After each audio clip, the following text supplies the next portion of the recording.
Catherine Bernardo humagalpak sa takot na posibleng lalayasan siya ni Alden Richards. Hoy, siguro hindi naman mangyayari ang lahat ng ito.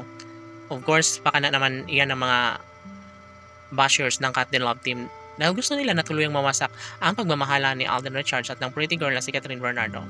Syempre, ayaw nila na maungusan ang mga nagiinit at naglalagablab na pagmamahala ni Alden at Catherine.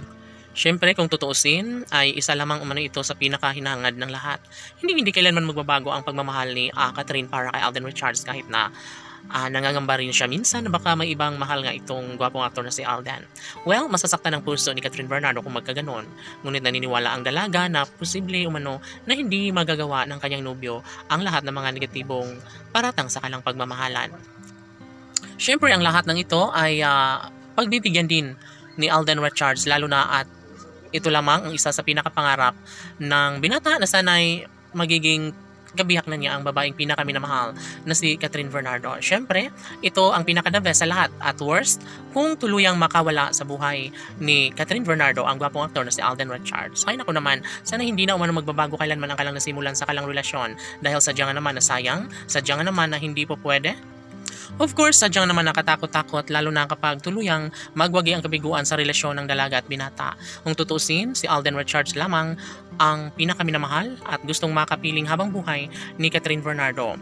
Posible na mangyayari ang kanilang pangarap sa isa't isa. Sabi nga ni Alden Richards na handang-handa na siyang pananagutan ang lahat, makasama niya lamang ang pretty girl na si Catherine Bernardo. Sana'y gawin nilang makatotohanan ng lahat dahil sadyang naman na sayang kung hindi pala papabor ang panahon sa kung anuman ang kanilang mga magiging desisyon.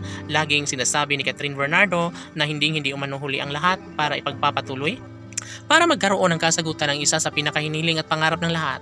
Datapwat marami ang ayaw sa relasyon ng Kat Din Love Team, ngunit wala na umano silang magagawa pa dahil pinagpapatuloy at papatunayan lalo ni Alden Richards ang lahat sa kanyang pag-ibig para sa pretty girl na si Catherine Bernardo. Syempre, kung magmamahal lang naman si Catherine Bernardo, yun doon na lang umano siya sa lalaking nagbibigay sa kanya ng pagpapahalaga, respeto at pagmamahal at doon niya umano ito naramdaman at nakita sa gwapong aktor na si Alden Richards. Syempre, kung ano man ang kailang mga pangarap, kung ano man ang kailang mga magiging desisyon, syempre wala nang iba pang mas makapagbibigay kasiyahan sa puso ng taong bayan kundi ang pagkakatuluyan ng dalaga at binata. And of course, deserve nila na magkaroon ng walang hanggang kaligayahan ni Alden at Catherine. Syempre, ito lang naman ang isa sa pinaka-the best na gustong mabigyang katuparan ng lahat. Saksi ang kalangitan sa kung gaano kamahal, kung gaano ka iniingatan ni Alden Richards ang pretty girl na si Catherine Bernardo na wala ng ibang hinangad ng binata kundi ang may kasal sa pinakaminamahal na si Catherine Bernardo. Laban!